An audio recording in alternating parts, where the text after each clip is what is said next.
Hello students, आज हम BEd second year का paper number 11 gender school and society करेंगे, जिसके अंदर स्टूडेंट हमने क्या है अपनी फर्स्ट यूनिट स्टार्ट कर रखी है। फर्स्ट यूनिट के अंदर आज हमारा लेक्चर नंबर है 8। लेक्चर नंबर 8 शुरू करने से पहले स्टूडेंट मैं आपको बता दूं कि लेक्चर नंबर 7 के अंदर हमने क्या किया। लेक्चर नंबर 7 के अंदर स्टूडेंट हमने किया कि राष्ट्रीय शिक्षा नीति 1986 नेशनल एजुकेशन पॉलिसी। तो जो राष्ट्रीय शिक्षा नीति है वो क्या है, नई शिक्षा नीति के नाम से भी जानी जाती है, जो आधुनिक समाज के अंदर शिक्षा से रिगार्डिंग एक खजाना है, जिसमें क्या है लिंग असमानता को दूर करने के लिए हमारे देश में लिंग समानता लाने के लिए हर संभव प्रयास किए गए। हर जाति से रिगार्डिंग, हर वर्ग से रिगार्डिंग, हर संप्रदाय को बराबर रखकर क्या है समस्याओं का समाधान किया गया, जिसमें पिछड़े वर्ग क्या है नारी शिक्षा हो गया, अनुसूचित जातियों के बालक होगी, अनुसूचित जनजातियों के लिए शिक्षा होगी, विकलांगों के लिए शिक्षा होगी, प्रौढ़ शिक्षा होगी, और शिक्षण दृष्टि से पिछड़े वर्ग और क्षेत्रों के लिए क्या है शिक्षा, व्यवसायीकरण शिक्षा से संबंधित शिक्षा होगी, पर्यावरण से संबंधित आप शिक्षा, ये क्या है अलग अलग क्या है हमने पॉइंट क्लियर किए जो राष्ट्रीय शिक्षा नीति 1986 के अंदर आती हैं। तो लेक्चर नंबर 8 के अंदर आज हम स्टूडेंट करेंगे प्रोग्राम ऑफ एक्शन 1992, जिसे क्या है कार्यान्वयन कार्यक्रम 1992, प्रोग्राम ऑफ एक्शन 1992 के नाम से जाना जाता है। इसके अंदर स्टूडेंट ये नीति जो ये पॉलिसी है क्यों लागू की गई, इसका मुख्य कारण क्या था, जो इसका हम बात करेंगे। जो कार्यान्वयन कार्यक्रम 1992 है, प्रोग्राम ऑफ एक्शन 1992 है, इसका जो मुख्य कार्य था वो क्या था, निरौपचारिक जो शिक्षा है उसको आगे लेकर आने का, निरौपचारिक शिक्षा को एक ऐसा व्यवहारिक रूप देने का जिससे क्या है जो विकलांग वर्ग के बच्चे हैं, जो अनुसूचित जाति, अनुसूचित जनजाति, चाहे वो उसके अंदर नारी लगा लो आप, चाहे वो प्रौढ़ शिक्षा लगा लो, चाहे आप क्या है इसका मेन पर्पस था जो पिछड़ा वर्ग है उसको आगे लेके आने के लिए हर संभव प्रयास किया गया इसके अंदर।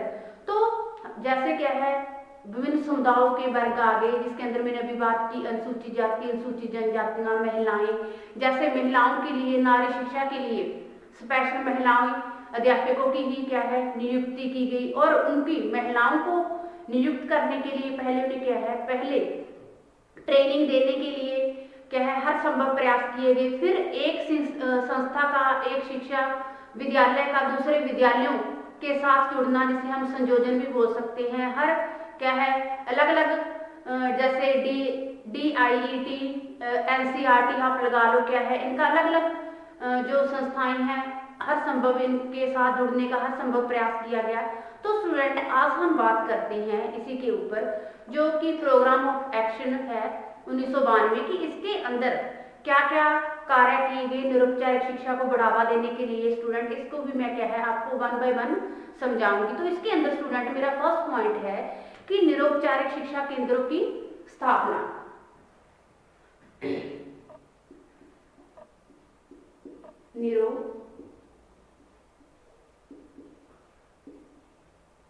निरौपचारिक शिक्षा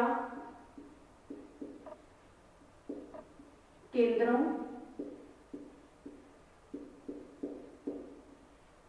की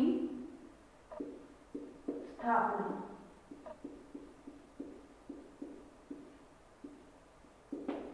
अब हम बात करते हैं कि जो निरौपचारिक केंद्र थे उनके अंदर स्टूडेंट किस चीज को क्या है आगे लेकर आने के लिए जो निरौपचारिक शिक्षा केंद्रों की स्थापना की गई, उसके अंदर किस चीज का मुख्य नजर रख के जो निरौपचारिक शिक्षा केंद्रों की स्थापना की, इसके अंदर मेन कारण क्या था, आज हम इसके ऊपर डिस्कशन करेंगे। फर्स्ट पॉइंट के ऊपर हमारा कि निरौपचारिक शिक्षा के केंद्र उन नरी और असहाय बालकों के लिए खोले गए जो क्या है अनुसूचित जाति और अनुसूचित जनजाति से संबंधित हैं। अब हम बात करते हैं स्टूडेंट कि उन बालकों के लिए जो असहाय बालक हैं अनुसूचित जाति और जनजातियों के लिए क्या है जो अपनी मजबूरी के कारण, चाहे वो गरीबी के कारण लगा लो आप, चाहे उनके पास इनकम की इतनी फैसिलिटी नहीं है, अगर वो क्या है 5 वर्ष से स्कूल नहीं जा सकते, उन्हें क्या है 14 वर्ष के अंदर स्कूलों के अंदर प्रवेश दिया जाना चाहिए। क्या है, उन्हें ये ना एहसास करवाया जाना चाहिए कि वो इतनी एज के हैं, बल्कि उन्हें शिक्षा देने के लिए क्या है हर संभव प्रयास किया जाना चाहिए। उन्हें शिक्षा देने के लिए प्रोत्साहित किया जाना चाहिए। अगर वो प्री मैट्रिक तक शिक्षा ले भी लेते हैं तो उन्हें क्या है आगे उनके हर कार्यक्रम के अंदर जो शिक्षा से रिगार्डिंग है उनके अंदर सम्मिलित करने के लिए क्या है उन्हें हर संभव प्रयास दिया जाना चाहिए। अगर बच्चा क्या है बच्चा किसी कारण स्कूल के अंदर नहीं भी जा रहा तो घर घर जाकर उन्हें मोटिवेट करना चाहिए। उन्हें शिक्षा से रिगार्डिंग जो शिक्षा से जैसे निःशुल्क शिक्षा देनी चाहिए और क्या है उन्हें छात्रवृत्तियां भी देनी चाहिए। अगर वो क्या है उसके पास विद्यालय तक जाने के लिए कोई फैसिलिटी नहीं है, जो अनुसूचित और अनुसूचित जनजाति के बच्चे हैं, तो उन्हें विद्यालय तक पहुंचाने के लिए हर सरकार को क्या है हर संभव प्रयास किया जाना चाहिए। जो किसके अंदर हुई है प्रोग्राम ऑफ एक्शन 1992 के अंदर क्या है अनुसूचित जाति और अनुसूचित जनजातियों के लिए निरौपचारिक शिक्षा केंद्रों की स्थापना की गई। जो असहाय बच्चे हैं जिनको क्या है शिक्षा की पूरी फैसिलिटी नहीं मिल रही, तो इनका इस जो प्रोग्राम ऑफ एक्शन है तो इसका क्या है मेन पर्पज यही था कि निरौपचारिक शिक्षा का क्या है आगे लाने के लिए उसे विशेष प्रावधान किया जाए, उसके लिए विशेष प्रयास किए जाए। किनके लिए? जो असहाय बच्चे हैं। असहाय कौन है? अनुसूचित जाति और अनुसूचित जनजातियों के बच्चे। अगला पॉइंट है स्टूडेंट की समुदाय का योगदान।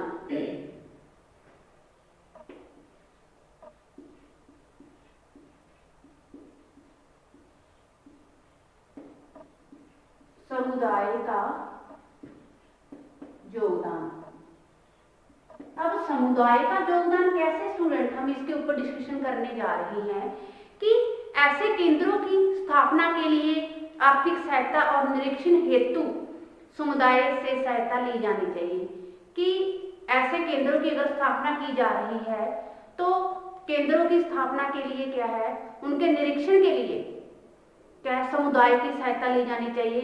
अगर समुदाय का प्रॉपर योगदान होएगा तो ही क्या है सरकार का जो प्रयास किया जा रहा है, सरकार द्वारा क्या है हर संभव प्रयास किया जा रहा है। वो अनुसूचित जाति चाहे अनुसूचित जनजाति के बच्चे हैं, चाहे वो विकलांग हैं, चाहे वो नारी के लिए शिक्षा लेकर आ रही हैं, चाहे वो प्रौढ़ों के लिए शिक्षा है, तो वो क्या है समुदाय की सहायता ले सकते हैं। और समुदाय को भी अपने समाज को विकसित करने के लिए, अपने समाज को आगे बढ़ाने के लिए क्या है हर इंसान के साथ कंधे से कंधा मिलाकर, चाहे वो गवर्नमेंट का ही कोई बंदा है, सरकार का कोई बंदा है, तो आदमी है जो क्या है उसके साथ हर जो क्या है कोऑपरेट करने के लिए, सहयोग करने के लिए आगे तत्पर रहना चाहिए। अगला पॉइंट है स्टूडेंट की महिला प्रशिक्षणों की नियुक्ति।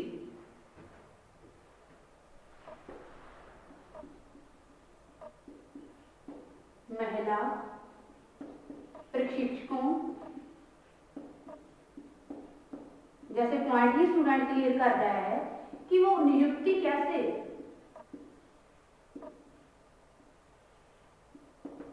अब हम बात कर रहे हैं महिला प्रशिक्षकों की नियुक्ति की स्टूडेंट की ज्यादातर माँ बाप होती हैं, जो भाई बहन होती हैं, वो मुख्य रूप से क्या है देहांतों में अपनी बेटियों को शिक्षा महिला प्रशिक्षणों के द्वारा ही चाहती हैं। कि कई ऐसे माँ बाप होते हैं, कई ऐसे भाई बहन होते हैं, कई ऐसे बुजुर्ग होते हैं कि जो हमारी बेटियों को शिक्षा दी जा रही है वो क्या है महिलाओं द्वारा ही, महिलाएं जो टीचर है, महिलाएं जो अध्यापक हैं उनके द्वारा ही दी जानी चाहिए। ताकि क्या है क्योंकि जो हमारा स्टूडेंट पिछोकड़ था, पिछड़ा वर्ग था, क्योंकि उनकी सोच इतनी विकसित नहीं थी। क्यों? आज जो हमारा टाइम है, आधुनिक टाइम जिसे हम मान रहे हैं, वो बहुत एडवांस है। क्योंकि आज के पेरेंट्स क्या है को एजुकेशन देना चाहते हैं कि लड़के लड़कियां इकट्ठे पढ़ें, क्योंकि जो उनके अंदर मेच्योरिटी, जो उनके अंदर अंडरस्टैंडिंग को के अंदर आएगी वो क्या है सिंगल लड़कियों के चाहे लड़कों के स्कूल के अंदर लड़की लड़के के अंदर नहीं आएगी। तो जब हम पिछले टाइम की बात करते हैं, हम अपने पेरेंट्स के ऊपर लगा लो, तो वो उनकी सोच टाइम के हिसाब से इतनी विकसित नहीं थी। जैसा टाइम था उसी के हिसाब से उनकी सोच थी कि जो हमारी लड़कियां हैं, हमारा अगर देहांत भी हो जाए या किसी और कारण क्या है स्टूडेंट कि उनको शिक्षा है वो क्या है महिलाओं अध्यापकों के द्वारा ही दी जानी चाहिए, और किसी जेंट्स या आप लिख सकते हो पुरुष जो प्रशिक्षक हैं उनके द्वारा नहीं दी जानी चाहिए। तो अगला पॉइंट है स्टूडेंट की प्रशिक्षण के लिए संस्थाएं।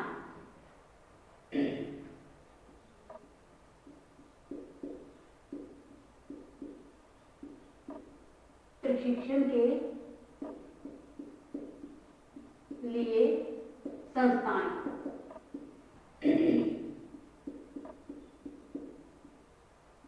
अब हम बात कर रहे हैं कि प्रशिक्षण के लिए संस्थाएं।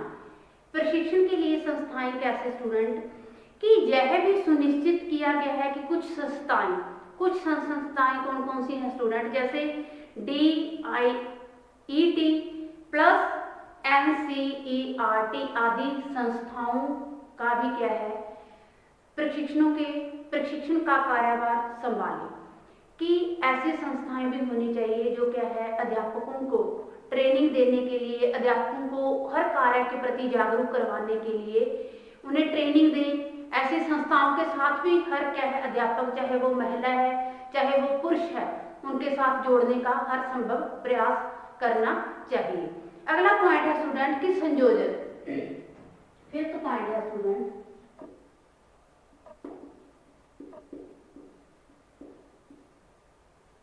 अब संयोजन के अंदर स्टूडेंट क्या आता है।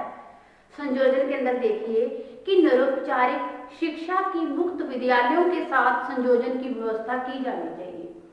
कि यहाँ पे फ्री एजुकेशन दी जा रही है किसे स्टूडेंट, जो असहाय बच्चे हैं, जो गरीब बच्चे हैं, जो अनुसूचित और अनुसूचित जनजाति, विकलांग, अपना नारी आ गया, महिला के लिए क्या है मुक्त विद्यालयों के साथ भी उन्हें क्या है जोड़ा जाना चाहिए।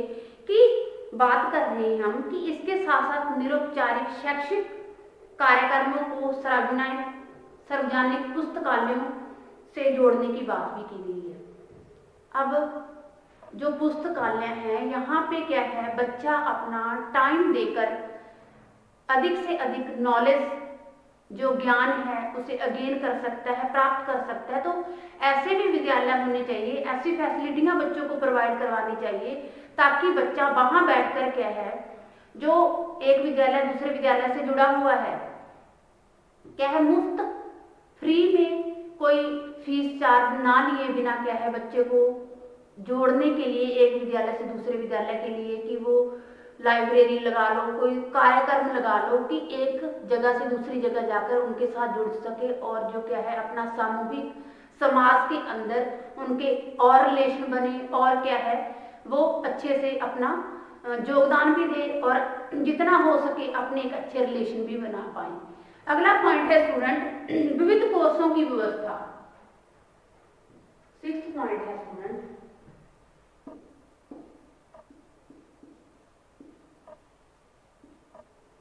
विविध कोर्सों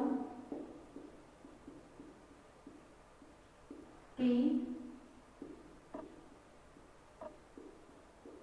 व्यवस्था। अब विविध कोर्सों की व्यवस्था कैसे स्टूडेंट कि जो निरौपचारिक संस्थाओं के पास होने वाले विद्यार्थियों के लिए विभिन्न कोर्सों की व्यवस्था भी की जानी चाहिए। कि जब बच्चे क्या हैं संस्था से निकलकर बाहर जाते हैं, वो चाहे अनुसूचित जनजाति के बच्चे हैं, चाहे वो किसी और कैटेगरी से, चाहे अनुसूचित जनजाति के बच्चे हैं, चाहे वो किसी और कैटेगरी से क्या है अपना संबंध रखते हैं, तो उनके लिए क्या है हर कैटेगरी के अंदर, हर दायरे के अंदर, हर सरकार द्वारा जो कोटा बनाए गए हैं उसके अंदर क्या है उन्हें हर कोर्स को चूज करने के लिए और कोर्स अध्ययन करने के बाद वो क्या है अपनी रोजी रोटी के साधन बना सके। उन्हें शिक्षा भी ऐसे दी जानी चाहिए जब वो क्या है विद्यालय से बाहर निकले तो उन्हें अपनी रोजी रोटी के साधन क्या है नजर आए जैसे विविध कोर्सों की व्यवस्था की हमने बात की है कि शिक्षा के द्वारा ऐसे कोर्स भी उनको क्या है करवाए जाने चाहिए जिससे वो क्या है अपनी रोजी रोटी के साधन अच्छे से कमा सके। अगला पॉइंट है स्टूडेंट कि अनुवर्ती कार्यक्रम।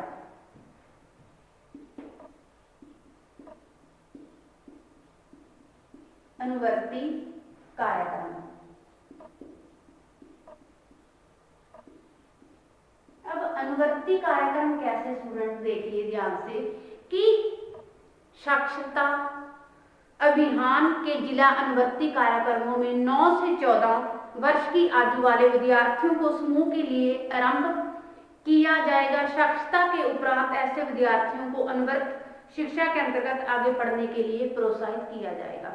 अब अनुवर्ती शिक्षा की बात कर रहे हैं हम स्टूडेंट। अनुवर्ती जो कार्यक्रम है इसके अंदर स्टूडेंट क्या आता है कि जो 9 से 14 वर्ष के बच्चे हैं 9 से 14 वर्ष के बच्चे हैं, एक तो उन्हें ऐसी शिक्षा दी जानी चाहिए जो कि अपने रोजी रोटी के साधन क्या है कमा सके। बाहर ऐसे कोर्स करवाए जाए जिससे वो क्या है अपनी रोजी रोटी के साधन के काबिल हो जाएं। और 9 से 14 वर्ष के आयु वर्ग के विद्यार्थियों के लिए समूह के लिए आरंभ किया जाएगा। साक्षरता के उपरांत ऐसे विद्यार्थियों को अनुवर्त शिक्षा के अंतर्गत आगे पढ़ने के लिए प्रोत्साहित किया जाएगा। कि इस जो पॉइंट के द्वारा हम ये क्लियर करने जा रहे हैं कि स्टूडेंट जो 9 से 14 वर्ष के जो बालक हैं जो अपनी शिक्षा 8th है चाहे 10th पास करके वो निकले हैं, वहीं पर उन्हें रुकने के लिए ना कहा जाए, उन्हें आगे बढ़ने के लिए भी क्या है तत्पर किया जाए। चाहे वो +1 2 की क्या है +3 की शिक्षा ले रहे हैं तो वो शिक्षा वहीं तक खत्म ना हो, उन्हें आगे शिक्षा प्राप्त करने के लिए आगे क्या है शिक्षा अगेन करके अपने नए अनुभवों को और ज्ञान क्या है प्राप्त करके अपने एक्सपीरियंस के अंदर और बढ़ोतरी करे और देश के अंदर अपने राष्ट्र के साथ अपनी संस्कृति के साथ जुड़े रहने के लिए और समाज पूरे देश के अंदर हर कार्य के अंदर योगदान देने के लिए उन्हें क्या है तत्पर किया जाना चाहिए, प्रोत्साहित किया जाना चाहिए। अगला पॉइंट है स्टूडेंट की समावेशी संस्थाओं का प्रोत्साहन।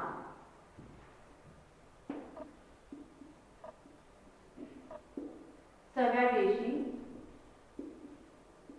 संस्थाओं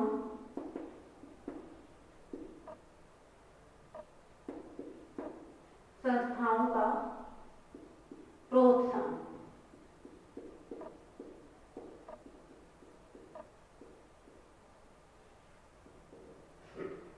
अब समावेशी संस्थाओं का प्रोत्साहन कैसे स्टूडेंट हम बात कर रहे हैं कि जो समावेशी संस्थाएं है स्टूडेंट की संस्थाओं को प्रोत्साहन कैसे देना चाहिए। जो कमेटी के अनुसार जिन स्थानों पर सरकारी संस्थाएं या तो नहीं है या फिर संख्या उनकी कम है तो उन क्षेत्रों में निरुपचारिक शिक्षा की व्यवस्था करने के लिए समावेशी संस्थाओं को आगे लेकर आना चाहिए। निरुपचारिक शिक्षा के माध्यम से यह कार्य जितनी शीघ्रता से होएगा उतनी ही समाज में कमजोर बच्चों को शिक्षा ग्रहण करने के अवसर प्रदान किए जाएंगे। कि जो समावेशी संस्थाओं को प्रोत्साहन कैसे करना चाहिए, यहाँ पे शिक्षा विद्यालयों की कमी है, उस क्षेत्र और उस वर्ग के अंदर उन्हें क्या है निरुपचारिक शिक्षा देनी चाहिए। निरुपचारिक शिक्षा के द्वारा जो कमजोर वर्ग है, जो पिछड़ा वर्ग के बालक हैं, उनको आगे लाने के लिए हर हम संभव प्रयास कर सकते हैं। तो ये स्टूडेंट हमारे पॉइंट क्लियर हुए कि निरुपचारिक शिक्षा लेके आने के लिए क्या क्या जो प्रोग्राम ऑफ एक्शन 1992 के अनुसार क्या क्या प्रयास किए गए। बालकों को, अपंग को, जो कमजोर वर्ग है, जो क्या है विकलांग वर्ग है, उनको आगे लेके आने के लिए जो क्या है समाज के अंदर एक बोझ माने जाते हैं, चाहे क्या है कुछ टाइम के बाद उन्हें ये महसूस करवा दिया जाता है कि ये हमारे ऊपर बोझ है, लेकिन सरकार ने उनके लिए क्या क्या प्रयास किए हैं, उनको एजुकेशन देने के लिए, उन्हें आगे बढ़ाने के लिए। तो इस प्रकार स्टूडेंट हमने क्या है अपने अलग अलग पॉइंट क्लियर किए। अब हम बात करते हैं कि प्रोग्राम ऑफ एक्शन 1992 के अंदर वो 12-13 प्रावधान कौन से किए गए हैं जिनके ऊपर क्या है 23 खंडों में जिन्हें बांटा गया है और मुख्य खंडों का नाम निम्न है। 23 खंडों के अंदर तो उन्हें बांट दिया गया, लेकिन मुख्य जो खंड हैं जिनके ऊपर क्या है हमारे सामने बात आ रही है, जब हम दूसरों के सामने उन्हें अच्छे से जागरूक कर सकते हैं, वो कौन कौन से खंड है। फर्स्ट उसके अंदर पॉइंट है स्टूडेंट कि नारी समानता के लिए शिक्षा, दूसरा पॉइंट है अल्पसंख्यकों की शिक्षा, तीसरा पॉइंट है प्रौढ़ एवं सतत शिक्षा, फोर्थ पॉइंट है प्रारंभिक शिक्षा, फिफ्थ पॉइंट है स्टूडेंट कि नवोदय विद्यालय, उच्च शिक्षा, अनुसूचित जाति और जनजातियों के लिए शिक्षा, विकलांगों की शिक्षा, माध्यमिक शिक्षा, व्यवसायिक शिक्षा और अध्यापन एवं प्रशिक्षण आदि। तो ये क्या थे हमारे निम्न, उन 23 खंडों में से निम्न खंडों के नेम थे जिन्होंने प्रोग्राम ऑफ एक्शन 1992 के अंदर क्या है हमारे सामने रखा 23 खंडों में से निकालकर। तो ये स्टूडेंट हमने डिस्कशन किया प्रोग्राम ऑफ एक्शन 1992 के दौरान निरुपचारिक शिक्षा को आगे लेके आने के लिए क्या क्या संभव प्रयास किए गए, क्या क्या उनको कैसा व्यवहारिक रूप दिया गया। तो वो पॉइंट कौन कौन से स्टूडेंट की निरुपचारिक शिक्षा केंद्रों की स्थापना, समुदाय का योगदान, महिला प्रशिक्षणों नियुक्ति, प्रशिक्षण के लिए संस्थाएं, संयोजन, विविध कोर्सों की व्यवस्था, अनुवर्ती कार्यक्रम, समावेशी संस्थाओं को प्रोत्साहन। तो ये है प्रोग्राम ऑफ एक्शन 1992 के दौरान जो निरुपचारिक शिक्षा को बढ़ावा देने के लिए हर संभव प्रयास किया गया। Thanks students, have a nice day.